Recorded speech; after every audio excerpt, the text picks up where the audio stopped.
ओम शांति।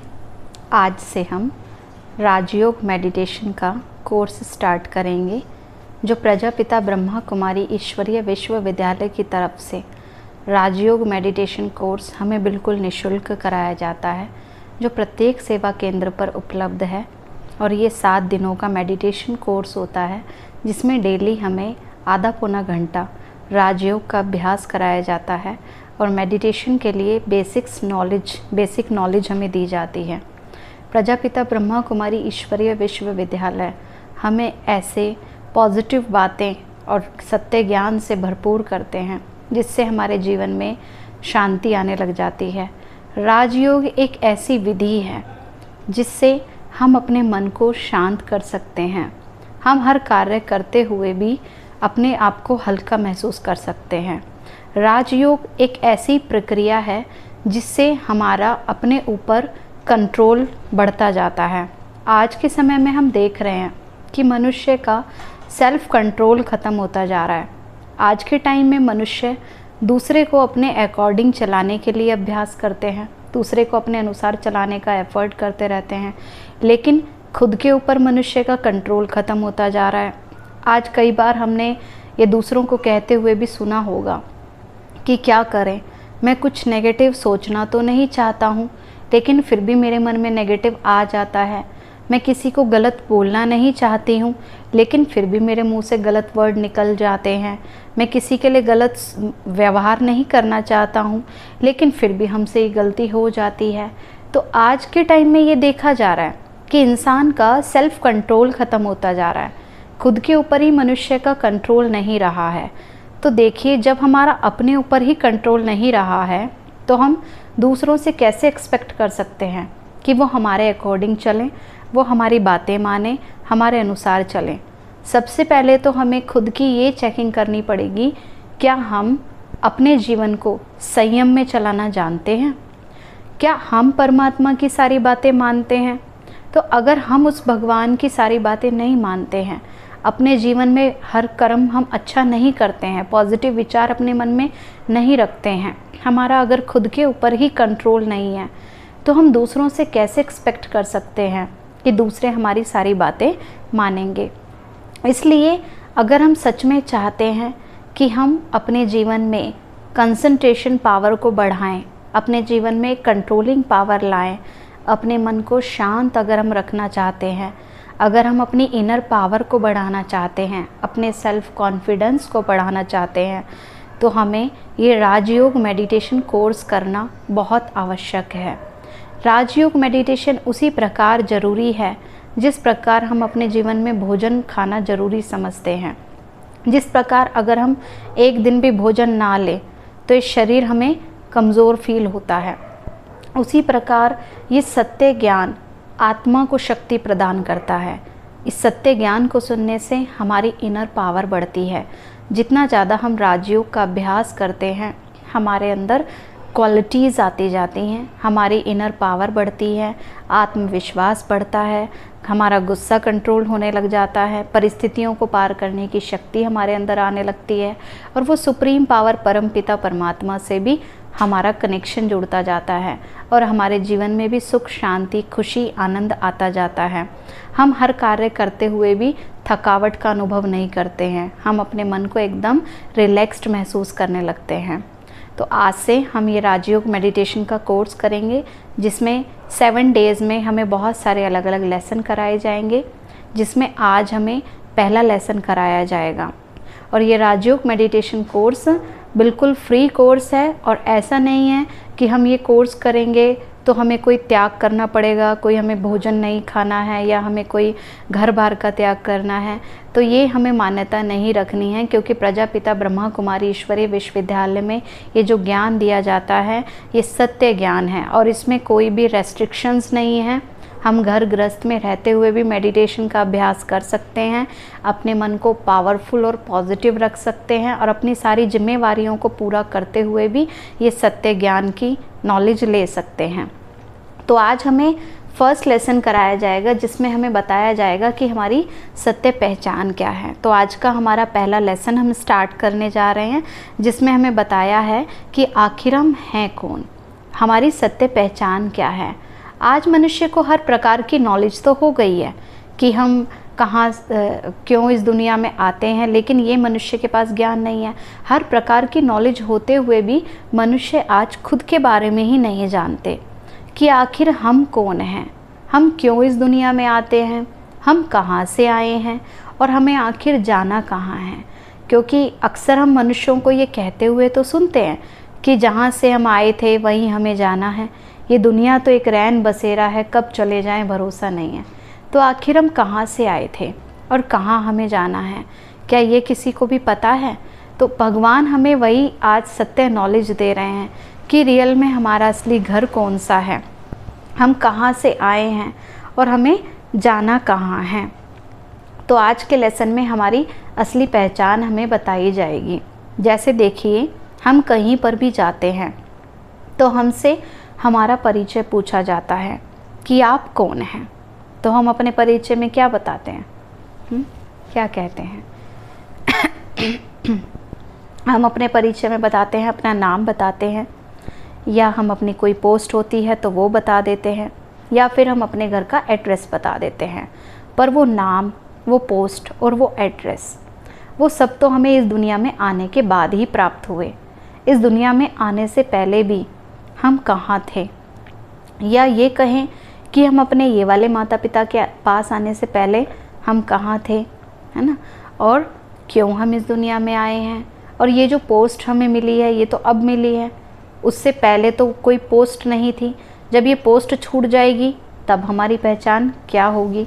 तो ये सारा परिचय आज हमें बताया जाएगा कि आखिर हम हैं कौन। और तो हमारा असली घर कौन सा है? हमारा असली घर है जो इस दुनिया से भी पार परे, इस दो लोक से पार, साकार मनुष्य लोक से पार, सूक्ष्म लोक से पार परम धाम घर है ना, जो हमारा असली घर है, जिसके बारे में हमें राजयोग के कोर्स में बताया जाएगा, है ना। तो आज हम अपनी पहचान के बारे में जानेंगे कि हम हैं कौन। जैसे देखिए, जब किसी व्यक्ति का शरीर छूट जाता है तो क्या कहा जाता है कि फलाना व्यक्ति मर गया। तो गया कौन? शरीर तो वहीं रहता है।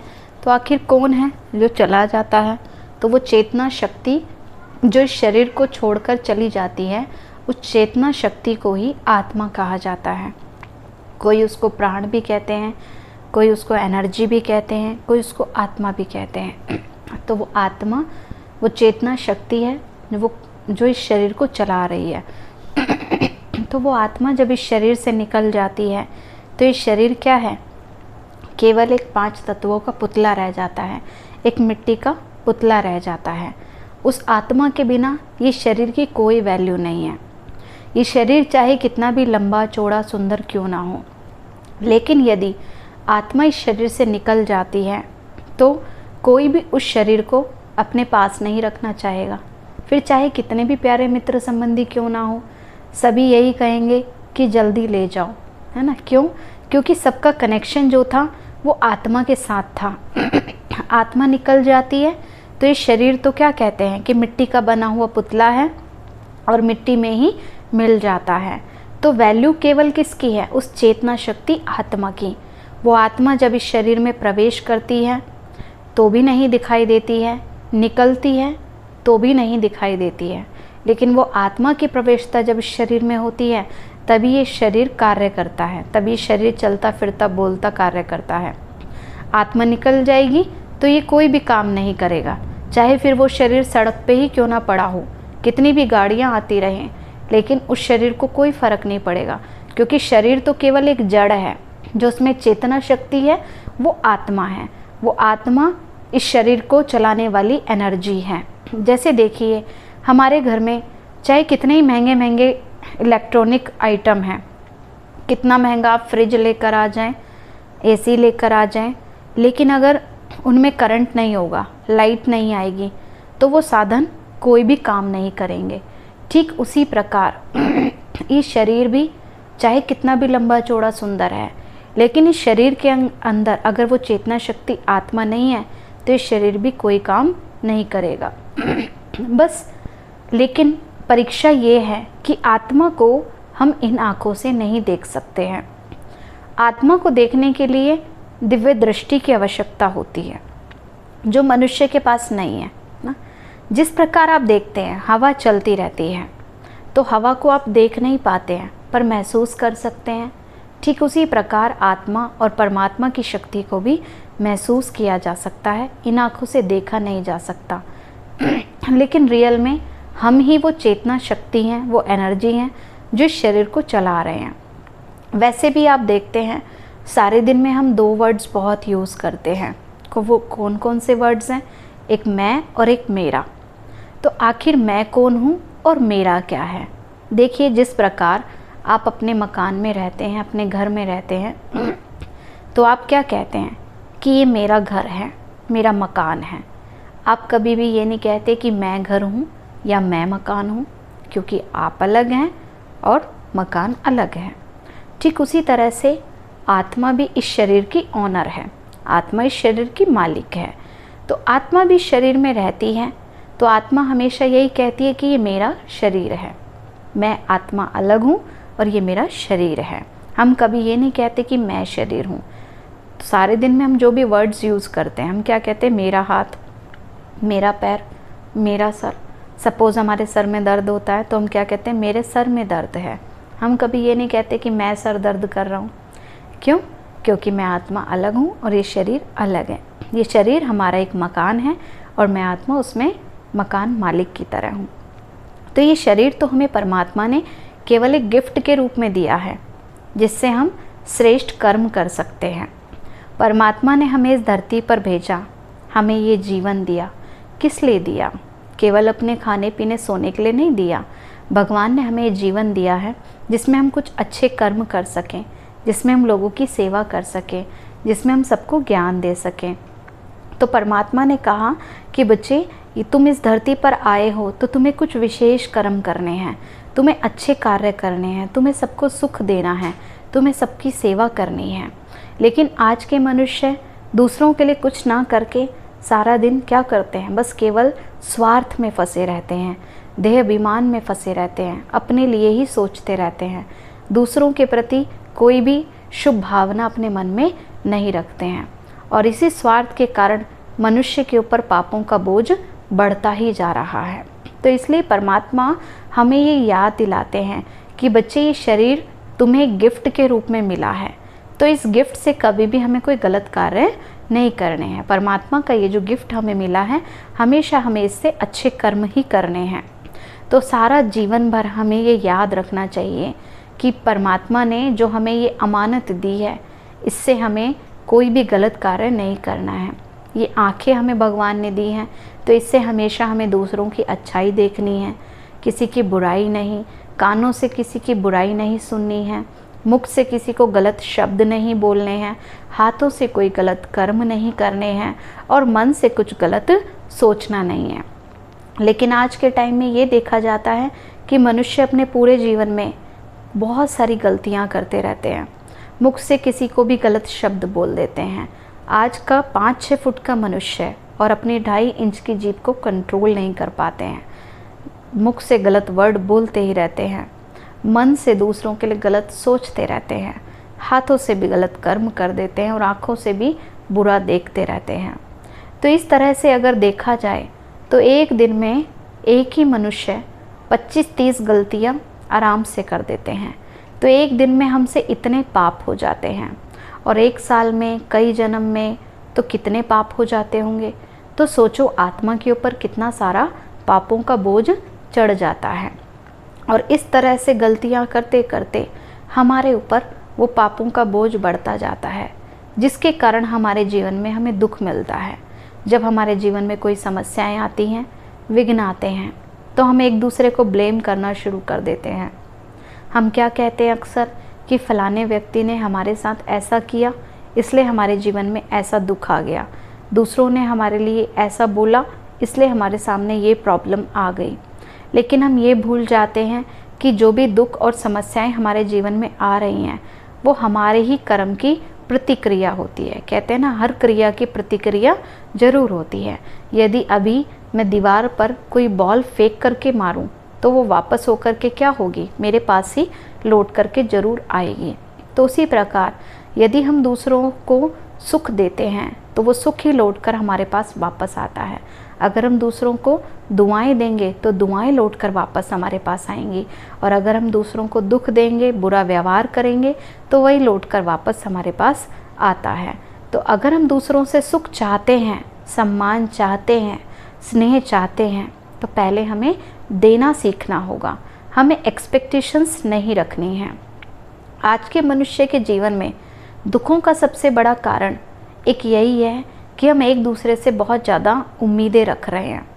हम सारा जीवन भर यही सोचते रहते हैं कि ये व्यक्ति हमारे साथ प्यार से बात करे, ये हमारे जो रिलेटिव्स हैं ये हमें सम्मान दे, ये हमें खुशी दे, ये हमें सम्मान दे, स्नेह दे, सहयोग दे, हमारी हेल्प करे। लेकिन हम ये भूल जाते हैं कि दूसरे व्यक्ति खुद भी हमसे वही एक्सपेक्टेशंस रख रहे हैं, और एक दूसरे से मांगने की इच्छा में आज हर कोई लगा हुआ है। और हम ये नहीं जानते कि ये समय जो चल रहा है इसको कलयुग का समय कहा जाता है। कलयुग में आते आते सभी मनुष्य आत्माओं की बैटरी डिस्चार्ज हो चुकी है। तो आज कलयुग के समय पर सभी मनुष्य आत्माएं खाली हो चुकी हैं, और जो खुद ही एक खाली आत्मा है वो हमें क्या कुछ कैसे दे सकते हैं। जैसे आप एक मोबाइल यूज़ करते हैं, यूज़ करते करते एक टाइम आता है जब उसकी बैटरी ख़त्म हो जाती है। अब बैटरी जब उसकी ख़त्म हो जाती है तो उसको पावर हाउस से कनेक्ट करना होता है, चार्जर लगाना होता है। ठीक उसी तरह से हम मनुष्य आत्माएं भी पीछे बहुत सारे जब जन्म लेते आते हैं, तो जन्म लेते लेते हमारी भी इस समय बैटरी कलयुग तक आते आते क्या हो जाती है, खाली हो जाती है। और जब हमारी बैटरी खाली हो जाती है तो हम एक दूसरे से एक्सपेक्ट करना शुरू कर देते हैं कि दूसरे व्यक्ति हमें खुशी देंगे, हमें स्नेह देंगे, हमें सम्मान देंगे, और हम ये भूल जाते हैं कि उनकी बैटरी तो ऑलरेडी डिस्चार्ज है, क्योंकि कलयुग में सारी आत्माएं खाली हो चुकी हैं। तो ऑलरेडी डिस्चार्ज बैटरी दूसरी बैटरी को चार्ज नहीं कर सकती। जिस प्रकार एक भिखारी दूसरे भिखारी की झोली नहीं भर सकता है, तो इसलिए जो देने वाला है वो तो परम पिता परमात्मा है, जो परमात्मा पावर हाउस है, जो परमात्मा पिता ऑलमाइटी अथॉरिटी हैं, और वो हम सब के पिता हैं। वो सर्वोच्च सत्ता है, वो परम सत्ता परम पिता परमात्मा, जो इस समय हम बच्चों को सब कुछ देने के लिए आए हैं। जब हम सच्चे दिल से अपने परम पिता परमात्मा को याद करते हैं तो इस विधि को ही राजयोग कहा जाता है। राजयोग सभी योगों का राजा है। राजयोग एक ऐसी यात्रा है जिसमें हम आराम से एक स्थान पर बैठे हुए, अपने घर में भी बैठे हुए, और परम पिता परमात्मा के साथ अपने मन और बुद्धि को जोड़ सकते हैं। अपने परम पिता परमात्मा को याद करके हम उनसे मदद प्राप्त कर सकते हैं, उनसे ब्लेसिंग्स ले सकते हैं, उनसे शक्तियाँ ले सकते हैं। फिर आप ये महसूस करेंगे कि हर कार्य करते हुए भी आप बिल्कुल हल्का अपने आप को फील करेंगे, रिलैक्स्ड फील करेंगे, और धीरे धीरे आपका मन भी शांत होने लगेगा। आपके मन की सारी चिंताएं दूर होती जाएंगी। जितना अधिक हम राजयोग का अभ्यास करते जाएंगे, ऑटोमेटिक हमारे अंदर की आंतरिक शक्तियां बढ़ने लगेंगी और हम हर कार्य सक्षमता से कर पाएंगे। इसलिए राजयोग का अभ्यास करना हमारे जीवन में बहुत ज़रूरी है। जिस प्रकार हम हर कार्य करने के लिए टाइम ज़रूर निकालते हैं, तो इसलिए हमें खुद के लिए भी समय निकालना बहुत ज़रूरी है। राजयोग एक ऐसी यात्रा है जिसमें हम कोई थकावट का अनुभव भी नहीं करते, कोई खर्चा भी नहीं होता, और बैठे बैठे परमात्मा की शक्तियाँ और मदद प्राप्त कर सकते हैं। और आज हम क्या कर रहे हैं, अपने मन को हमने बहुत सारी बाहर की बातों में उलझा लिया है। सारा दिन भर में अगर हम अपने आप को चेक करें तो हमारे मन में बहुत सारे नेगेटिव विचार आते रहते हैं। हम चाहते हैं कि हमारे मन में नेगेटिव विचार ना आए, फिर भी लेकिन क्या है, हम अपने मन को आज कंट्रोल नहीं कर पा रहे हैं। तो वो कंट्रोलिंग पावर हमारे अंदर से ख़त्म हो गई है। तो वो जो कंट्रोलिंग पावर ख़त्म हो गई है उसको हम फिर से कैसे बढ़ा सकते हैं? राजयोग का अभ्यास करके बढ़ा सकते हैं। आज अगर हम अपनी चेकिंग करें पूरे दिन भर में, तो हम अपने आप को आत्मा याद रखते हैं या शरीर याद रखते हैं? क्या याद रखते हैं? पूरे दिन भर में हम अपने आप को क्या समझते हैं? आत्मा समझ के हम खुद को कर्म करते हैं या फिर शरीर समझ के कर्म करते हैं?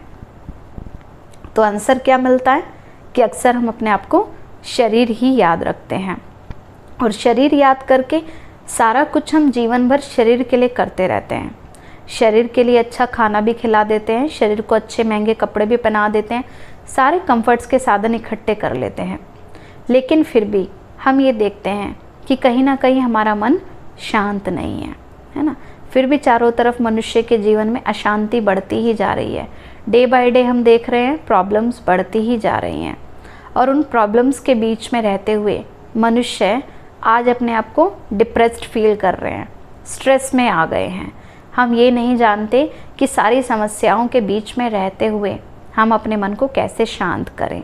जिस प्रकार देखिए, एक नाव होती है, जब वो नदी में नाव नदी में चल रही होती है तो क्या होता है, वो आराम से चलती रहती है जब तक पानी उसके नीचे होता है, और जब वो पानी खुद नाव के अंदर भरने लगे तो वो नाव भी डूबना शुरू हो जाती है।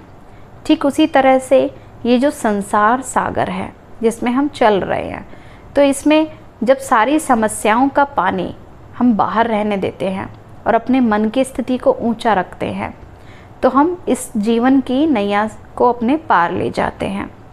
लेकिन यदि वो समस्याओं का पानी, समस्याओं का चिंतन हम अपने मन के अंदर भर लेते हैं और बहुत ज़्यादा बातों को अपने मन में जमा करते रहते हैं, तो धीरे धीरे क्या होता है, हम डूबना शुरू हो जाते हैं, माना परिस्थितियों के नीचे फंस जाते हैं। फिर परिस्थितियाँ हमारे ऊपर हावी होना शुरू हो जाती हैं। इसलिए ज़रूरत किस चीज़ की है कि हम इस संसार सागर के बीच में रहते हुए अपने मन को व्यर्थ की बातों से परे रखें।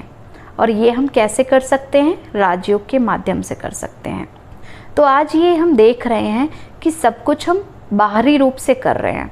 आज हम देखेंगे कि कोई भी इंसान है, बाहर से तो बहुत टिप टॉप नज़र आते हैं, है ना। बाहर से देखने में लगेगा कि ये तो बहुत अच्छे बड़े आदमी हैं, बहुत खुश हैं, इनके घर में तो 2-2 गाड़ियाँ भी खड़ी हैं, बहुत सारी फैसिलिटीज़ हैं, सब कुछ है। लेकिन फिर भी क्या होता है, फिर भी अंदर से उनकी खुशी नहीं होती, मन खुश नहीं है, जीवन में शांति नहीं है ना। अंदर में उनको आनंद का अनुभव ही नहीं होता, अपने जीवन में इतने टेंशन में रहते हैं, परेशान रहते हैं। तो क्या कारण है? अगर हमें बात बात पे गुस्सा आता रहता है, छोटी छोटी बात पे हम चिड़चिड़ेपन में आ जाते हैं, ज़रा सी बात में हमें टेंशन हो जाती है, कोई परिस्थितियों को देखकर हम एकदम से घबरा जाते हैं, तो ये निशानी है कि हमारी इनर पावर क्या हो रही है, कम हो रही है, आत्मा कमज़ोर हो गई है। और वो आत्मा जो कमज़ोर हो गई है उसको फिर से अब हमें ठीक करने की आवश्यकता है। तो ठीक कैसे कर सकते हैं? अब जो VIP कोई हमें बाहर से बड़े टिप टॉप नज़र आ रहे हैं, लेकिन फिर भी वो खुश क्यों नहीं है? क्योंकि उन्होंने शरीर के लिए तो सब कुछ कंफर्ट्स के साधन इकट्ठे कर लिए हैं, पर उनकी आत्मा अभी भी क्या है, कमज़ोर है, आत्मा की शक्ति कम हो गई है। तो जिस प्रकार हम देखेंगे कि शरीर अगर बीमार होता है तो शरीर को तो हम डॉक्टर के पास ले जाते हैं, फ्रूट जूस सब कुछ खिला पिला देते हैं। लेकिन यदि हमारी आत्मा ही कमज़ोर हो जाए, यदि हमारा मन ही बीमार हो जाए, तो उस बीमार मन को ठीक करने के लिए हम क्या करेंगे? शरीर के लिए तो हम दिन में 3-3 बार खाना भी खिला देते हैं, फ्रूट जूस सब कुछ खिला पिला देते हैं। लेकिन अगर आत्मा की शक्ति कम हो जाए तो उसको ठीक करने के लिए क्या करना होगा? उसके लिए चाहिए राजयोग मेडिटेशन का अभ्यास। जैसे देखिए, अगर हम शरीर को बासी खाना खिलाते हैं, सपोज़ हम 3-4 दिन पुराना खाना रोज़ शरीर को दे रहे हैं, तो क्या होगा? शरीर बीमार हो जाएगा ना। ठीक उसी प्रकार से अगर हम अपने मन में रोज़ाना बीती हुई बातें लेकर बैठे रहते हैं, अपने मन में सालों पुरानी बातें याद करके अगर हम परेशान होते रहते हैं ना, सारा दिन नेगेटिव सोचते रहते हैं, तो धीरे धीरे क्या होता है, हमारा मन भी बीमार होना शुरू हो जाता है। अब वो जो मन बीमार हो गया है उसको कैसे ठीक करेंगे? उसके लिए डॉक्टर कौन है? उसके लिए जो डॉक्टर है वो है परमपिता परमात्मा, जो सुप्रीम पावर है। वो परमपिता परमात्मा शांति के सागर हैं, प्रेम के सागर हैं, शक्तियों के सागर हैं, आनंद के सागर हैं। तो जब हम परमपिता परमात्मा से अपने मन और बुद्धि की तार जोड़ते हैं, जब हम अपने मन और बुद्धि को सुप्रीम पावर परमात्मा से कनेक्ट करते हैं, तो ऑटोमेटिक हमें उनसे शांति, खुशी, आनंद, स्नेह मिलने लग जाता है। परमात्मा से ही हमें सारी प्राप्ति होना शुरू हो जाती है। फिर हम अंदर ही अंदर खुश रहने लग जाते हैं, अंदर ही अंदर हमें आनंद का अनुभव होने लग जाता है, हमारा मन शांत रहने लग जाता है। फिर बाहर से कोई हमें सम्मान दे या ना दे, हमारी बाहर से एक्सपेक्टेशंस धीरे धीरे कम होती जाती हैं और हम आंतरिक खुशी अनुभव करना शुरू हो जाते हैं। तो इसलिए ज़रूरत किस चीज़ की है कि 24 घंटे हम इस शरीर के लिए तो सारा टाइम निकाल रहे हैं, लेकिन अपनी इनर पावर को बढ़ाने के लिए, आत्मिक उन्नति करने के लिए 24 घंटे में से कम 1 घंटा हमें खुद के लिए निकालना बहुत ज़रूरी है। क्योंकि शरीर के लिए तो हम अब तक बहुत कुछ करते आए, लेकिन अब हमें खुद के लिए करना है, आत्मा के लिए करना है। जो आत्मा की शक्ति कम होती जा रही है, आत्मा की बैटरी जो डिस्चार्ज होती जा रही है, उसको बढ़ाने के लिए हमें ये सत्य ज्ञान की बहुत आवश्यकता है। ये सत्य नॉलेज जितना हम धारण करते हैं, ज्ञान सुनते हैं, मेडिटेशन करते हैं, तो धीरे धीरे हमारा मन पॉजिटिव होने लगता है, हमारा मन शांत होने लगता है। जिस प्रकार देखिए, एक बाल्टी में अगर गंदा पानी भरा हो, अगर हम उसको पलट करके नहीं गिरा सकते तो हम क्या कर सकते हैं, हम साफ़ पानी उस बाल्टी के अंदर चलाना शुरू कर दें और धीरे धीरे क्या होगा, साफ़ पानी चलाते रहेंगे और धीरे धीरे अपने आप ही एक टाइम के बाद सारा गंदा पानी ख़त्म हो जाएगा और पूरा पानी साफ़ हो जाएगा। ठीक उसी प्रकार से जितना ज़्यादा हम मेडिटेशन करते हैं, तो मेडिटेशन करते करते, ज्ञान योग की क्लासेस करते करते, पॉजिटिव बातें सुनते और धारण करते करते हमारा मन भी अपने आप ही पॉजिटिव होना शुरू हो जाता है। तो इसके लिए हमें स्वयं के लिए टाइम निकालने की बहुत आवश्यकता है, स्वयं पर बहुत अटेंशन देने की आवश्यकता है। क्योंकि इस समय हम ये देख सकते हैं कि आत्मा के ऊपर बहुत सारे पापों का बोझ भी चढ़ा हुआ है। जिस प्रकार देखिए, एक लाइट है, अगर उस बल्ब के ऊपर, उस लाइट के ऊपर बहुत सारी धूल जम जाए, धूल चढ़ जाए, तो क्या होगा, उसकी जो चमक है सारी वो कम हो जाएगी। ठीक उसी तरह से जो आत्मा है वो बहुत पावरफुल होती है, आत्मा के अंदर बहुत शक्ति होती है, लेकिन इतनी सारी गलतियां जब हम अपने जीवन में कर देते हैं, तो वो गलतियां करते करते करते क्या होता है, आत्मा के ऊपर वो पाप कर्मों की लेयर चढ़ती जाती है। और इतना बोझ जब आत्मा के ऊपर पापों का चढ़ जाता है, तो उसके कारण हमारी आत्मिक शक्ति कम होती जाती है, हमारी इनर पावर कम होती जाती है। तो अब हमने ये जाना कि आत्मा कैसे कार्य करती है शरीर में, है ना। आत्मा कैसी होती है, जैसे आसमान में एक सितारा चमकता है, उस सितारे से भी कहीं ज़्यादा सूक्ष्म होती है। अब हम ये जानेंगे कि आत्मा इस शरीर में रहती कहाँ है। जैसे देखिए, हम मंदिर में जाते हैं तो हम मस्तक के बीच में तिलक लगाते हैं, पूरे शरीर में और कहीं नहीं। हमने यहाँ क्यों लगाया, क्योंकि यहाँ आत्मा के रहने का स्थान है। जैसे माताएं और बहनें हैं, उनको हम देखते हैं वह बिंदी भी यहीं पर ही लगाते हैं ना, तो उसी प्रकार हम मस्तक के बीच में तिलक लगाते हैं, जैसे कि इसमें दिखाया है ना, यहाँ पर मस्तक के बीच में हम तिलक लगाते हैं ना। तो ये यादगार है कि ये आत्मा के रहने का स्थान है, इसलिए इसको कहते हैं आत्मिक स्मृति का तिलक, है ना। इसलिए इसको आत्मिक स्मृति का तिलक कहा जाता है। तो वैसे भी देखिए, जब हम देखेंगे कि हमें कोई दुख होता है, कोई परेशानी होती है, तो हमारा हाथ नेचुरल ऐसे जाता है। तो उसका रीज़न क्या है कि दुख का अनुभव किसको हो रहा है, आत्मा को, और हम आत्मा हैं, तो हम ही नेचुरल यहाँ हाथ रखते हैं, है ना। क्योंकि आत्मा के रहने का स्थान सबसे ऊंचा होता है। जैसे राजा का स्थान ऊंचा होता है ना, तो उसी तरह से आत्मा का स्थान भी इस शरीर में सबसे ऊंचा मस्तक के बीच में होता है ना, यहाँ पर आत्मा का स्थान होता है। देखिए, आत्मा एक चेतना शक्ति है। आत्मा जब इस शरीर में प्रवेश करती है तो ये कहलाता है जीव आत्मा, जिसको कहते हैं ह्यूमन बीइंग। मीन्स ह्यूमस का बना हुआ ये शरीर, और बीइंग मीन्स उसमें वो चेतना शक्ति आत्मा।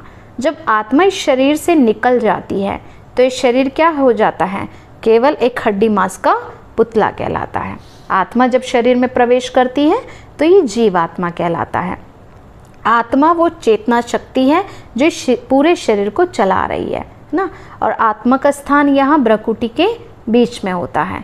अब कई ऐसा कहते हैं कि आत्मा शायद हार्ट में भी रहती है, आई थिंक आत्मा पेट में भी रहती है, आंतों में रहती है।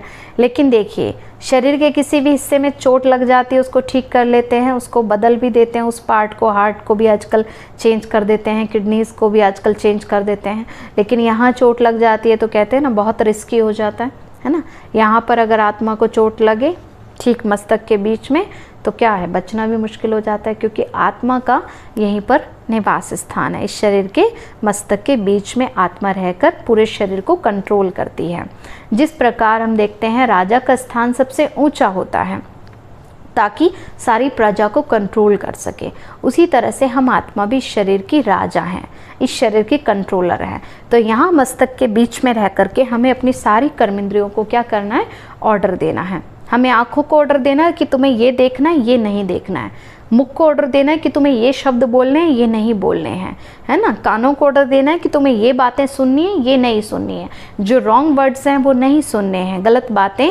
आजकल हम देखते हैं ना कहीं ग्रुप डिस्कशन चल रहा होता है, वहाँ बैठ करके एक दूसरे की बैक बाइट कर रहे होते हैं, चुगली निंदा कर रहे होते हैं, और उसमें जा कर के हम भी इन्वॉल्व हो जाते हैं, हाँ में हाँ मिलाना शुरू कर देते हैं। तो ये क्या होता है कि जो बातें ऐसी कर रहे हैं वो तो अपने ऊपर पापों का बोझ चढ़ा ही रहे हैं, और हमने भी इस तरह की बातें करके क्या किया, अपना अकाउंट खराब कर लिया। तो इसलिए परमात्मा हमें याद दिलाते हैं कि कभी भी इस गॉडली गिफ्ट का, ये शरीर रूपी अमानत का हमें गलत यूज़ नहीं करना है। तो अब हमें ये स्मृति आई कि मैं आत्मा यहाँ मस्तक के बीच में विराजमान एक चेतना, एक छोटा सा सितारा हूँ, एक चेतना शक्ति हूँ, है ना। और आत्मा की भी 3 शक्तियाँ होती हैं। वो शक्तियाँ कौन कौन सी होती हैं? मन, बुद्धि और संस्कार। मन क्या है? मन हमारी विचार शक्ति है। सारा दिन हम देखेंगे हम अपने मन में कितने प्रकार के विचार चलाते रहते हैं। बहुत सारे विचार हमारे मन में आते रहते हैं, और ज़्यादातर वो विचार कैसे होते हैं, नेगेटिव होते हैं या पॉजिटिव होते हैं ना। ज़्यादातर अगर देखा जाए तो हमारे मन में नेगेटिव विचार बहुत चलते रहते हैं, है ना। जैसे कि हम क्या कहते हैं कि मेरे साथ कुछ अच्छा नहीं होता, हमेशा गलती होता है, कोई मुझसे प्यार नहीं करता है, कोई मेरी हेल्प नहीं करता है। तो सारे दिन भर में मनुष्य के मन में कितने प्रकार के विचार चलते रहते हैं। अगर हम 1 मिनट के अंदर अपनी चेकिंग करें तो 1 मिनट में 25 से 30 विचार हमारे मन में चलते रहते हैं। तो उन विचारों को कैसे कंट्रोल करें? हम चाहते हैं कि ऐसे नेगेटिव विचार ना आए, लेकिन फिर भी हम सोचते जाते हैं। तो वो विचार कब कंट्रोल होंगे? जब हम अपने आप को आत्मा समझेंगे। आत्मा का रहने का स्थान हाइपोथैलेमस और पिट्यूटरी ग्लैंड के बीच में रहता है ना। जैसे जो साइंटिस्ट होते हैं उन्होंने भी ये डिक्लेयर कर दिया है कि आत्मा इस शरीर में हाइपोथैलेमस और पिट्यूटरी ग्लैंड के बीच में रहने वाली है। हाइपोथैलेमस क्या होता है? कहते हैं ये ब्रेन का भी ब्रेन है। मीन्स जितने भी हमारे शरीर में पार्ट्स होते हैं उन सबसे जो कनेक्टेड स्विचेस होते हैं वो सब हाइपोथैलेमस में होते हैं। मीन्स जैसे हम अपने मन में विचार क्रिएट करते हैं तो हाइपोथैलेमस के ऊपर उसका इफ़ेक्ट होता है, और हाइपोथैलेमस शरीर के उसी पार्ट में सिग्नल भेजना शुरू कर देता है। तो अगर हम अपने मन में ज़्यादा नेगेटिव विचार लाते हैं, टेंशन वाले विचार क्रिएट करते हैं, ज़्यादा इरिटेशन के विचार लाते हैं, गुस्से के विचार लाते हैं, तो उससे शरीर के डिफरेंट पार्ट्स में प्रॉब्लम क्रिएट होना शुरू हो जाती हैं। तो इसलिए अच्छे विचार क्रिएट करना बहुत ज़रूरी है। अगर हम अच्छे विचार अपने मन में नहीं लाएंगे तो धीरे धीरे क्या होगा, धीरे धीरे हमारे शरीर के वैरायटी पार्ट्स में प्रॉब्लम होना शुरू हो जाएगी। तो इसलिए ज़रूरत किस चीज़ की है कि हम अपने मन को पॉजिटिव बातों से फुलफ़िल करें और अच्छे विचार लाएं। अब मन का काम है सोचना, तो मन हमारी शक्ति है। मन को हमें चलाना है, ना कि मन हमें चलाए। कई बार हम कहते हैं ना कि क्या करें, मैं रॉन्ग सोचना नहीं चाहती हूँ, बुरा सोचना नहीं चाहती हूँ, लेकिन हमारे मन में बुरा आ जाता है। तो उसका रीज़न क्या है कि हमने अपने मन को कंट्रोल नहीं किया है। जैसे सपोज़ कि आपके घर में बहुत सारा काम फैला हुआ है, बहुत सारे कार्य हैं, लेकिन आपका मन कर रहा है कि सो जाएं, रेस्ट कर लें, है ना। लेकिन आत्मा अंदर से कहती है कि नहीं नहीं, इतना सारा काम पड़ा हुआ है, ये कार्य भी तो करना ज़रूरी है ना।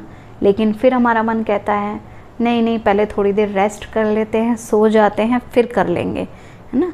लेकिन फिर आत्मा कहती है नहीं नहीं, पहले थोड़ा काम कर लेते हैं, फिर सो जाते हैं। और फिर आप किसकी बात मानते हैं? चेक करें अगर हम अपने आप को, तो फिर हम किसकी बात मानते हैं? अपने मन की बात मानते हैं। और ज़्यादातर हम मन की बातों में आकर के क्या करते हैं, सो जाते हैं। मन ने कहा टीवी देख लो तो टीवी देखना शुरू कर देते हैं। मन ने कहा यहाँ घूम लो तो वो घूमना शुरू कर देते हैं, है ना। सपोज़ हमें डॉक्टर ने कहा कि तुम्हें आइसक्रीम नहीं खानी है, तुम्हें जंक फूड नहीं खाना है, लेकिन हम कहते हैं क्या करें, मन कर रहा है, और मन की बातों में आकर वो गलतियाँ करते जाते हैं। और गलतियाँ करते करते फिर बाद में क्या होता है, फिर हम कितना गिल्ट में चले जाते हैं, कितना हमें पश्चाताप होता है। तो इससे अच्छा तो हम खुद की आवाज़ सुने ना। मन की मत पे चल के तो हमें क्या मिलता है, धोखा ही मिलता है।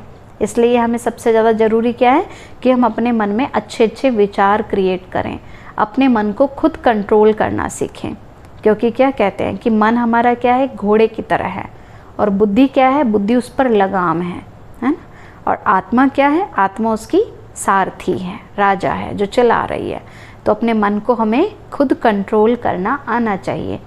जिस प्रकार देखिए, एक छोटा बच्चा है, अगर वो अपने पेरेंट्स के साथ मार्केट में जा रहा है तो फिर वो बच्चे को समझ नहीं है, तो वो बच्चा क्या करता है, कभी इधर भागता है, कभी उधर भागता है, कभी जिद करता है कि मुझे ये वाली चीज़ चाहिए, मुझे ये वाला खिलौना चाहिए, मुझे ये चीज़ खानी है ना। अब उसको नहीं समझ कि क्या राइट है क्या रॉन्ग है, तो उसके पेरेंट्स क्या करते हैं उसके पेरेंट्स उसको गाइड करते हैं कि बेटा तुम यहाँ जाओ, यहाँ नहीं जाओ, ये चीज़ें खाओ, ये नहीं खाओ, ये तुम्हारे लिए अच्छा है, ये तुम्हारे लिए अच्छा नहीं है ना।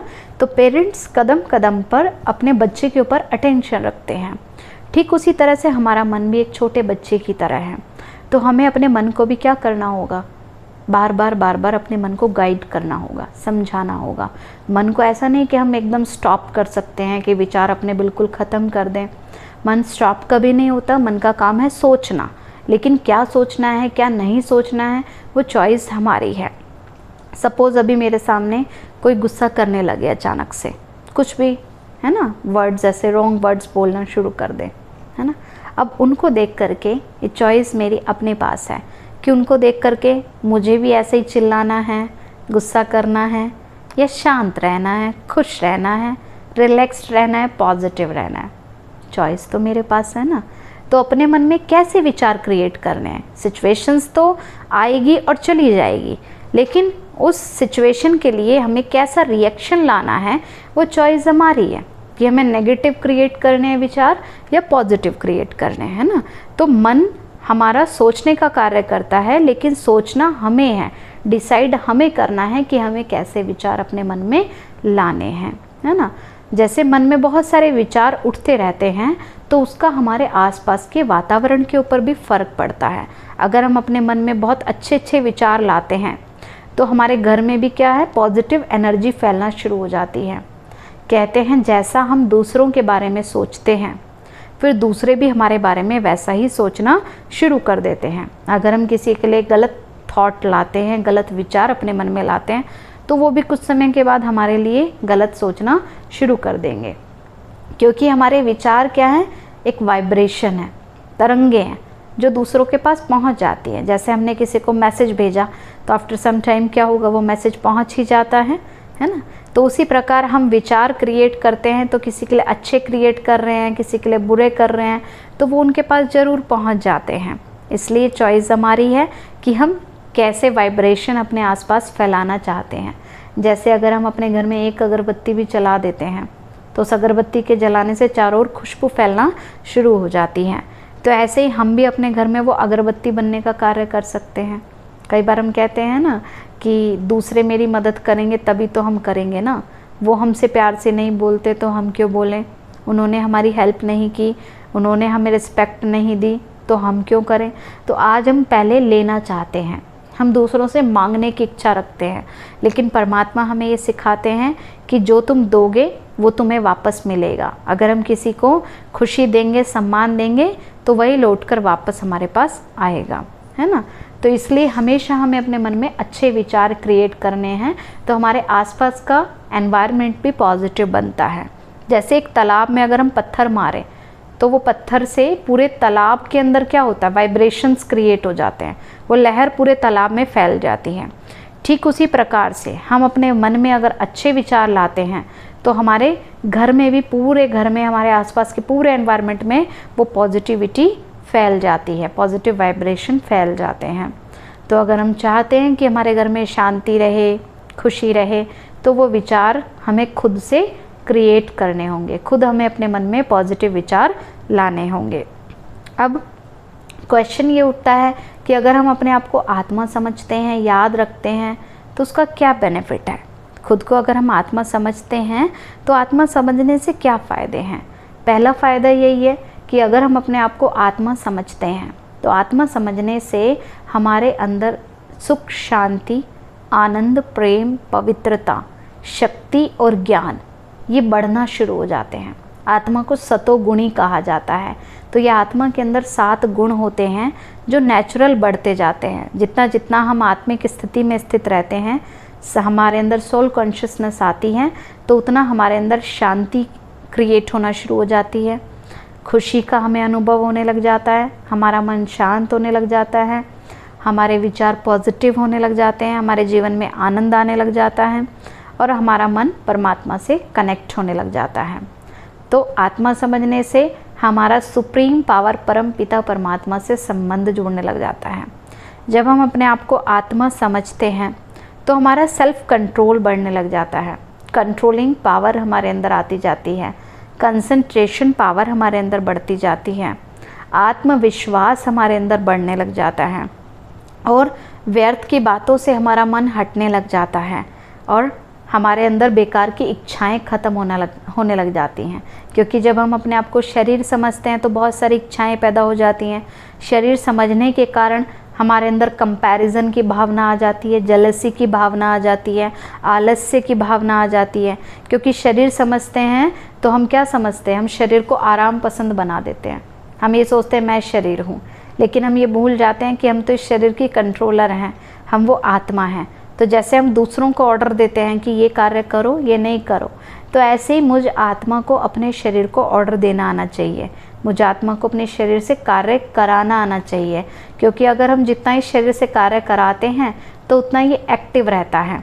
जितना इस शरीर को आराम पसंद बना देते हैं उतना ही लेज़ी हो जाता है। जैसे कोई मशीन होती है, वो रखी रखी जाम हो जाती है, चलाते रहते हैं तो वो अच्छी फंक्शन करती रहती है, एक्टिव रहती है।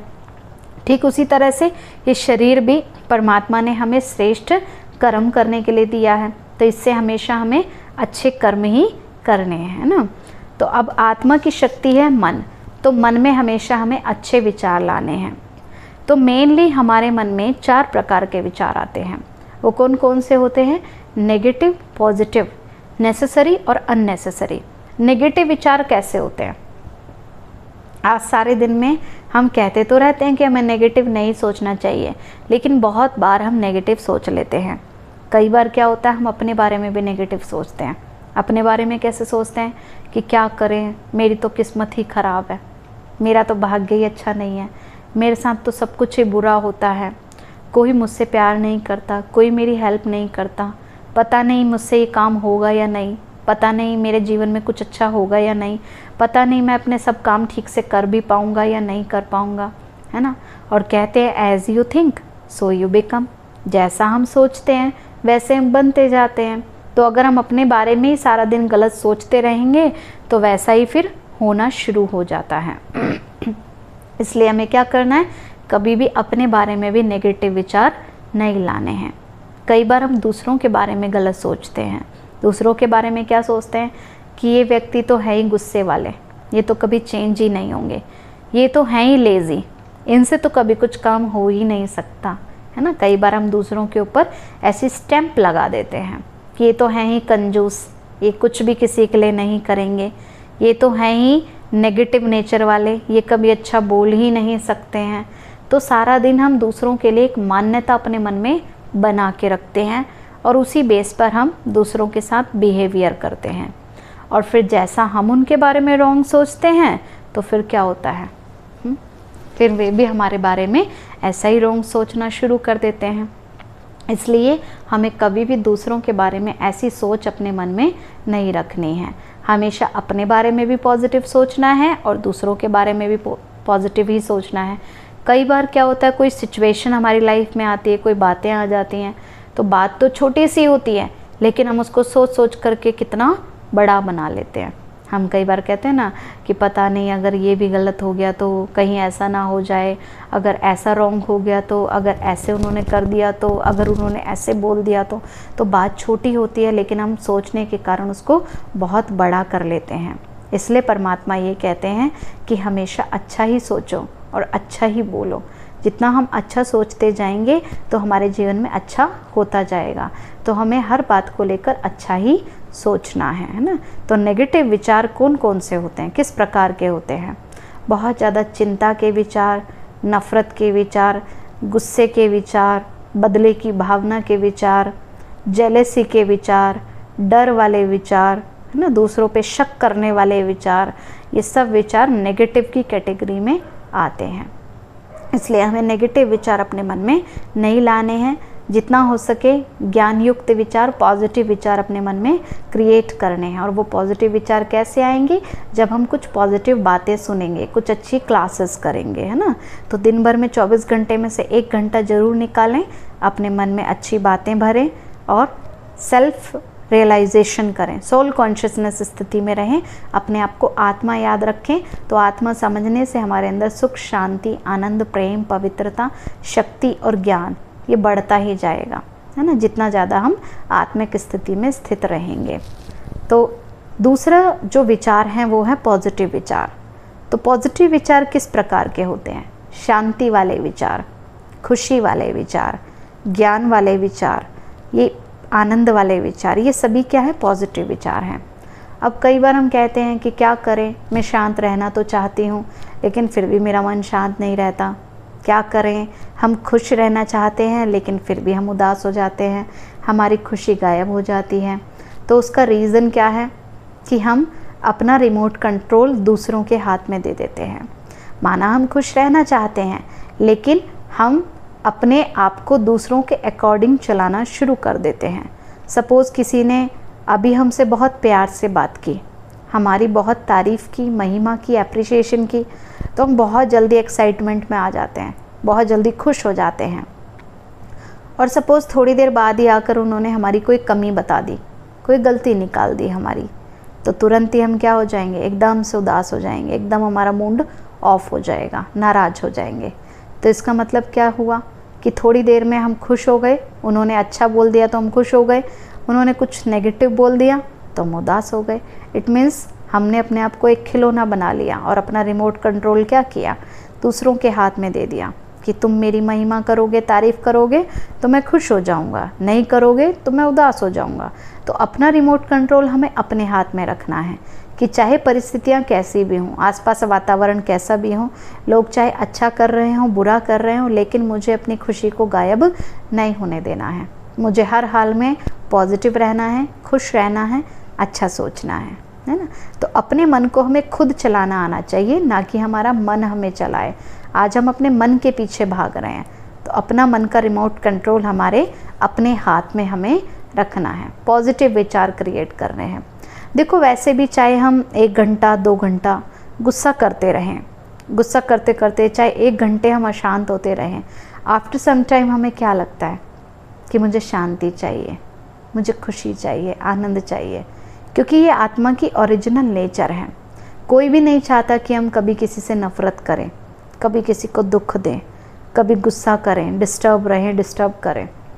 लेकिन जब हम अपने आप को शरीर मानना शुरू कर देते हैं तो शरीर मानने से क्या होता है? हमारे अंदर ये सारी बुराइयां क्रिएट होना शुरू हो जाती हैं। शरीर मानने से हमारे अंदर गुस्सा क्रिएट होता है। जब हम अपने आप को शरीर समझते हैं तभी हमारे अंदर ये सारे नेगेटिव विचार क्रिएट होने लग जाते हैं। आत्मा समझेंगे तो आत्मा की शक्तियाँ बढ़ने लग जाएंगी, है ना। वैसे भी हर किसी को क्या पसंद है? शांत रहना पसंद है ना। अगर मान लो सपोज़ हमसे कोई कार्य कराए, तो अगर वो हमसे प्यार से बात करते हैं, प्यार से बोलते हैं, तब हम उनका कार्य जल्दी करते हैं, या वो डांट करके कहते हैं, गुस्से से कहते हैं, तब ज़्यादा हम उनकी बात मानते हैं। अगर कोई हमसे कोई कार्य कराता है तो हमें ये पसंद है कि वो हमसे प्यार से बोले, प्यार से हम वो हमें 10 कार्य भी बताएंगे तो हम वो भी कर देंगे। लेकिन अगर कोई गुस्से से डांट करके कहेंगे तो क्या होगा? भले उनके सामने उस टाइम हम कर देते हैं लेकिन पीछे से उनकी रिस्पेक्ट नहीं रहती है मन में। ठीक उसी प्रकार से अगर हम दूसरों से भी कोई कार्य कराएं तो कैसे कराना है, हमें प्यार से कराना है, शांति से कराना है।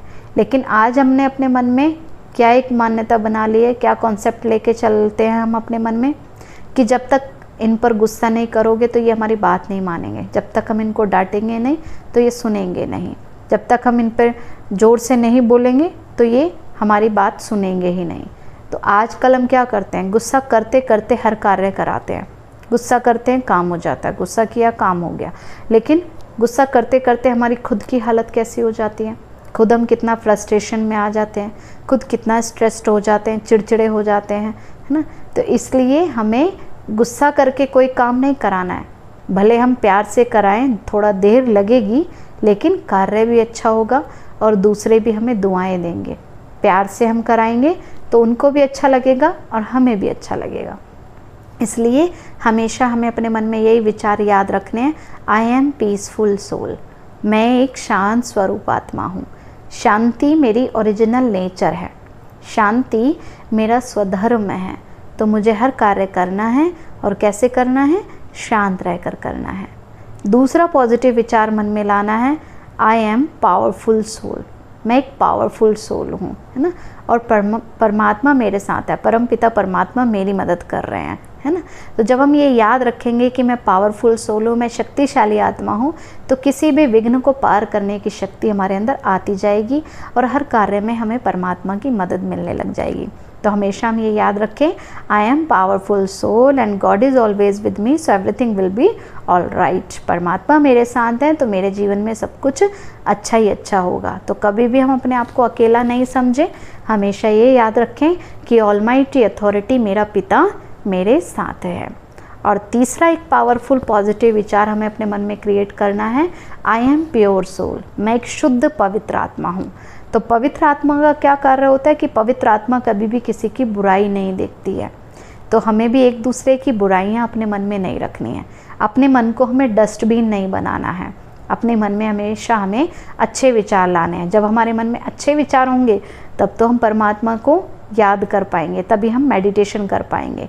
इसलिए हमेशा हमें अपने मन में पॉजिटिव विचार लाने हैं। अपने मन में दूसरों की बुराइयों को नहीं सोचना है, बुराई जमा नहीं करनी है ना। तो ये दूसरे प्रकार के और पॉजिटिव विचार हैं। तीसरे जो विचार हैं वो है नेसेसरी थॉट्स, है ना, आवश्यक विचार। जैसे कि कहते हैं अपने डेली रूटीन से रिलेटेड हमें कार्यों के लिए अपने पहले से प्लानिंग करके चलना चाहिए। ये नहीं कि सारा दिन हमारा ऐसे ही वेस्ट हो रहा है और हम जो काम टाइम पे करने हैं वो भी नहीं कर रहे हैं।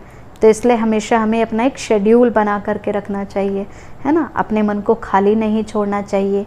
कहा जाता है खाली मन शैतान का घर, मन को खाली छोड़ेंगे तो मन में व्यर्थ की बातें आती जाएंगी, इसलिए अपने मन को खाली नहीं रखना है। जो फोर्थ टाइप के विचार हैं वो हैं अननेसेसरी। कई बार हम क्या करते हैं, बेकार में ही सोचते रहते हैं, जिन बातों से हमारा कोई मतलब नहीं, कुछ लेना नहीं देना नहीं, बस सोचते ही जा रहे हैं, सोचते ही जा रहे हैं। तो उससे क्या होता है, हमारा टाइम भी वेस्ट होता है, एनर्जी भी वेस्ट होती है। कई बार हम क्या करते हैं, बीती बातें लेकर बैठ जाते हैं, कई बार अपने फ्यूचर की टेंशन करना शुरू कर देते हैं, और भी कुछ नहीं होता तो हम क्या करते हैं, अपने पड़ोसियों के बारे में चिंतन करना शुरू कर देते हैं कि फ़लाना ऐसा है, ये इतना बेकार है, ये इतना बुरा है। लेकिन परमात्मा क्या कहते हैं कि बच्चे, दूसरों की रिस्पॉन्सिबिलिटी तुम्हारे ऊपर नहीं है, किसके ऊपर है, भगवान के ऊपर है। इसलिए हमें फालतू और व्यर्थ के विचार अपने मन में नहीं लाने हैं, हमेशा अपने मन में पॉजिटिव विचार क्रिएट करने हैं ना, अच्छे विचार ही लाने हैं। और फिर आत्मा की जो दूसरी शक्ति है वो है बुद्धि। बुद्धि का कार्य क्या होता है, बुद्धि हमारी निर्णय शक्ति है, सही और गलत का निर्णय करना, ये बुद्धि का कार्य होता है।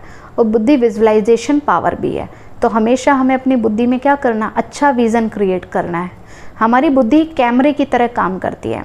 जैसे हम एक कैमरा सही जगह सेट करते हैं तभी कुछ अच्छी रिकॉर्डिंग हो पाती है, तो उसी तरह से हम अपने बुद्धि रूपी कैमरे को भी हमें सही जगह सेट करना आना चाहिए। बुद्धि रूपी कैमरे को हमें ये नहीं कि कभी कहीं उलझा दिया।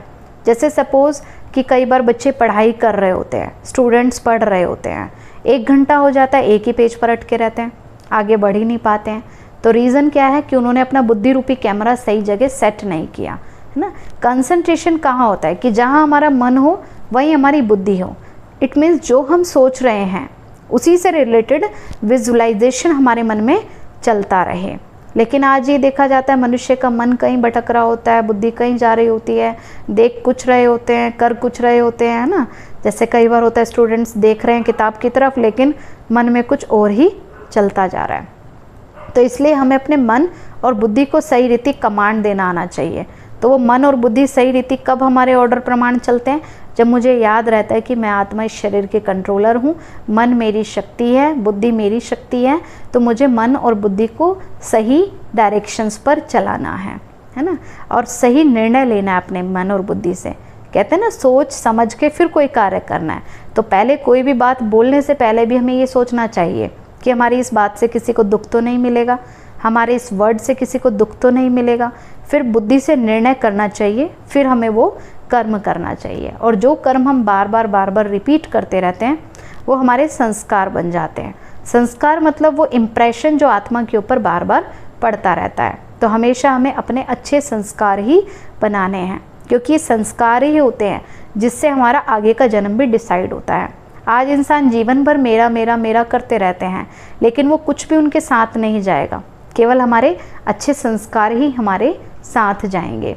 कहते हैं ना, इस शरीर को छोड़ने के बाद ना हमारे साथ ये शरीर जाता है, ना कोई मित्र संबंधी हमारे साथ जाते हैं, ना इस दुनिया की कोई चीज़ें हमारे साथ जाती हैं, ना ही कोई धन दौलत हमारे साथ जाएगा। हमारे अच्छे कर्म हमारे साथ चलेंगे, और इस शरीर को छोड़ने के बाद केवल वो परमपिता परमात्मा है जो हमारा साथ देते हैं, हमें गाइड करते हैं। तो उस भगवान को हमें सच्चे दिल से याद करना चाहिए, तभी हमें उस परमात्मा की मदद प्राप्त होती है। तो हमारे संस्कार मेन 5 प्रकार के होते हैं। वो कौन कौन से होते हैं? एक वो संस्कार होते हैं जो हमें पिछले जन्म से प्राप्त होते हैं। जैसे एक छोटा बच्चा होता है, बचपन से ही बहुत अच्छे कार्य करना जानता है। आजकल छोटे छोटे बच्चे कितने अच्छे से मोबाइल कंप्यूटर चलाना जानते हैं। तो इस जन्म में तो उन्होंने कुछ भी नहीं सीखा, तो वो क्या है, वो उनके पास्ट जन्म के संस्कार हैं, है ना। दूसरे संस्कार हैं जो हमें हमारे माता पिता से मिलते हैं। हमारे माता पिता हमें बहुत अच्छी बातें सिखाते हैं, जीवन भर हमें पढ़ाते हैं, समझाते हैं। तीसरे संस्कार होते हैं जो हम अपने आसपास के वातावरण से सीखते हैं, सोसाइटी से सीखते हैं, आसपास के लोगों से सीखते हैं, अपने फ्रेंड से सीखते हैं। तो कुछ बच्चे होते हैं जो नेगेटिव वातावरण के बीच में रहते हुए भी पॉजिटिव संस्कार अपने बना लेते हैं। कुछ होते हैं जो पॉजिटिव एनवायरनमेंट में रहते हुए भी नेगेटिव बना लेते हैं। तो चॉइस हमारे पास होती है कि हम कैसे अपने संस्कार बनाना चाहते हैं। फोर्थ जो संस्कार होते हैं वो हमारे विल पावर से जो हम संस्कार क्रिएट करते हैं। सपोज़ जो आपके आसपास लोग रहते हैं वो बहुत गुस्सा कर रहे हैं, बहुत नेगेटिव नेचर है, बात बात पे इंसल्ट करते रहते हैं, और उनको देखते देखते मान लो कि कुछ टाइम बाद हमने भी गुस्सा करना शुरू कर दिया, हम भी इरिटेट होने लगे, नेगेटिव वे में रिस्पॉन्स करने लगे। तो फिर क्या होता है, ऐसे गुस्सा करते करते करते करते हमारा भी अंदर नेगेटिविटी क्रिएट हो जाती है, और कुछ टाइम के बाद हमें रियलाइज़ होता है कि हमारा नेचर कैसा बन गया है।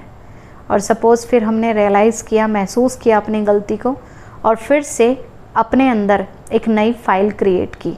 हमने अपने आप को याद दिलाया कि मैं शरीर नहीं हूँ, मैं एक चेतना शक्ति आत्मा हूँ, और मैं कैसी आत्मा हूँ, मैं शुद्ध पवित्र आत्मा हूँ, मैं एक शांत स्वरूप आत्मा हूँ। और अपने मन में हमने फिर से शांति के विचार क्रिएट किए, और अपने आप को याद दिलाया कि अब मेरे सामने कोई भी बातें आएंगी, मैं उसको शांत रह के पार करूँगी, मैं उसको खुश रह के पार करूँगी, मैं उस हर बात में पॉजिटिव सोचूंगी।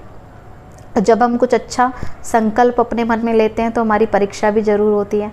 अब सपोज़ आपके सामने कोई सिचुएशन आई, जो ऐसी बातें आई जो आपको गुस्सा करने के लिए फोर्स कर रही हैं। अब आपके पास चॉइस है कि आप क्या करेंगे। आप शांति वाले फोल्डर को अपना यूज़ करेंगे या गुस्से वाले, किसको यूज़ करेंगे? शांति वाले। और सपोज़ इस बार आप शांत रहे, आपने सबके साथ अच्छे से बिहेव किया, प्यार से बात की, शांत रह के खुश रह के, और उस बात को सॉर्ट आउट कर दिया, सॉल्व कर दिया, है ना। तो फिर क्या होगा, आपका शांति वाला संस्कार स्ट्रॉन्ग हो जाएगा और गुस्से वाला कमज़ोर हो जाएगा। और इस तरह से 3-4 बार हम अपनी विल पावर को यूज़ करें और अपने शांति के संस्कार को यूज़ करें, तो धीरे धीरे आपके अंदर शांति वाला जो संस्कार है वो पक्का हो जाएगा और गुस्से वाला कमज़ोर हो जाएगा। और आत्मा के जो 5वें संस्कार हैं वो हैं जो हमारे ओरिजिनल संस्कार होते हैं, जो हमें डायरेक्ट परमात्मा से प्राप्त होते हैं। जब हम इस धरती पर आते हैं तो हर एक आत्मा के अंदर 7 गुण होते हैं। वो कौन कौन से हैं? सुख, शांति, आनंद, प्रेम, पवित्रता, शक्ति और ज्ञान। ये हर आत्मा के अंदर होता है। पर ये क्या हो गया है? हमने मर्ज कर दिया है। मीन्स इस दुनिया की बुराइयों में हम इतना ज़्यादा इंटेंगल्ड हो गए हैं कि हम अपने ओरिजिनल संस्कारों को भूल चुके हैं। जैसे एक छोटा बच्चा है, वो बचपन में कितना इनोसेंट होता है, मासूम होता है। बड़ा होते होते क्या होता है? वो दुनिया की बुराइयों में इतना फंस जाता है कि उसकी बचपन की वो मासूमियत बिल्कुल मर्ज हो जाती है। ठीक उसी प्रकार हमने भी बाहर के वातावरण में अपने आप को इतना उलझा दिया है कि अपने शांति वाले विचार, अपने पवित्रता के विचार, खुशी वाले विचार, आनंद वाले विचार हमने दबा दिए हैं हमारे पास ही, लेकिन उनको हमने मर्ज कर दिया है। जैसे किचन में शेल्फ पर बहुत सारे डब्बे रखे होते हैं, तो कुछ चीज़ें जो हम बहुत कम यूज़ कर रहे होते हैं तो आफ्टर सम टाइम क्या होता है, पीछे पीछे वो डब्बे हो जाते हैं और कुछ टाइम बाद हम ये सोचते हैं ये सामान हमारे पास है ही नहीं, हम मार्केट से लेने चले जाते हैं। ठीक उसी प्रकार आज हम ये सोचते हैं हमारे मन में शांति है ही नहीं, हमारे अंदर तो आनंद है ही नहीं, खुशी है ही नहीं, हमारे अंदर शक्ति है ही नहीं, और जिसको हम बाहर तलाश कर रहे हैं, शांति बाहर ढूंढ रहे हैं, खुशी बाहर ढूंढ रहे हैं। खुश होने के लिए आज हम इतनी वैरायटी चीज़ें खरीद के ले आते हैं, शॉपिंग कर लेते हैं, लेकिन वो सब चीज़ें हमारे अंदर ही हैं। तो अब हमें क्या करना है? उसको रियलाइज़ करना है कि मैं एक शांत स्वरूप आत्मा हूँ, शांति मेरा निजी गुण है, शांति मेरा स्वधर्म है। तो धीरे धीरे हमारे अंदर शांति बढ़ती जाएगी। जितना हम सोचेंगे आई एम लवफुल सोल, मैं एक प्रेम स्वरूप आत्मा हूँ, तो मुझे सबके साथ प्यार से बिहेवियर करना है। ये नहीं कि किसी से तो हम बहुत प्यार से बात कर रहे हैं और किसी से बहुत गुस्से से। तीसरा मुझे याद रखना है कि मैं एक शुद्ध पवित्र आत्मा हूँ, तो मुझे किसी के लिए भी अपने मन में बुराई नहीं रखनी है, बुरे विचार नहीं लाने हैं, है ना। नेक्स्ट हमें याद रखना है मैं एक सुख स्वरूप आत्मा हूँ, तो मुझे सबको सुख देना है, किसी को भी दुख नहीं देना है। नेक्स्ट मुझे याद रखना है कि मैं एक पावरफुल सोल हूँ, मैं शक्तिशाली आत्मा हूँ, तो मुझे किसी भी परिस्थिति से घबराना नहीं है ना। आगे हमें ये बताया गया है कि हमारा जो शरीर है ये एक गाड़ी की तरह है। अब जैसे गाड़ी कितनी भी लंबी चौड़ी सुंदर है, लेकिन बिना ड्राइवर के नहीं चल सकती, ठीक उसी तरह से शरीर भी कितना भी लंबा चौड़ा सुंदर है, लेकिन बिना आत्मा के कार्य नहीं करेगा। तो ड्राइवर हमेशा आगे बैठकर ही गाड़ी चलाता है, कभी पीछे बैठ के या ऊपर नीचे बैठकर नहीं। तो ठीक उसी प्रकार से आत्मा भी यहीं बैठकर इस शरीर में मस्तक के बीच में रहकर इस पूरे शरीर को कंट्रोल करती है, क्योंकि इस पूरे शरीर का कंट्रोल रूम हमारा ब्रेन है, लेकिन ब्रेन को भी जो कंट्रोल करने वाली, कमांड देने वाली शक्ति है वो आत्मा है, जो आत्मा इस पूरे शरीर को चलाती है। अगर ड्राइवर नशे में ड्राइव करता है तो क्या होता है? एक्सीडेंट हो जाता है। तो ठीक उसी प्रकार से आज हमारे अंदर भी बहुत सारी बुराइयों का नशा आ गया है। सबसे पहले हमें ये देह अहंकार आ गया कि मैं तो बहुत अच्छा हूँ, सुंदर हूँ, मैं इतनी बड़ी पोस्ट पे हूँ, मेरे पास ये है वो है। हम ये भूल जाते हैं कि शरीर तो मिट्टी का बना हुआ पुतला है और मिट्टी में ही मिल जाता है। दूसरा, हमें किस बात का अहंकार आ गया है? हम समझते हैं कि मेरे जितना अच्छा कार्य कोई कर ही नहीं सकता, मैं तो बहुत इंटेलिजेंट हूँ, मैं तो बहुत फास्ट वर्कर हूँ, मैं तो इतना अच्छा मैनेज कर लेता हूँ। हम ये भूल जाते हैं कि हमारे अंदर जितने भी गुण और विशेषता हैं वो सब परमात्मा के दिए हुए गिफ्ट हैं, तो कभी भी हमें उसका अहंकार नहीं करना है। तीसरा है इस दुनिया की बुराइयों का नशा। हम दूसरों को देखने लग जाते हैं कि ये भी तो बुरा कर रहे हैं, हमने कर दिया तो क्या हुआ, ये भी तो ऐसे गलत बोलते हैं, हमने बोल दिया तो क्या हुआ। तो अगर दूसरे कोई गलत कर रहे हैं तो वो अपना अकाउंट ख़राब कर रहे हैं, नेगेटिव अकाउंट क्रिएट कर रहे हैं।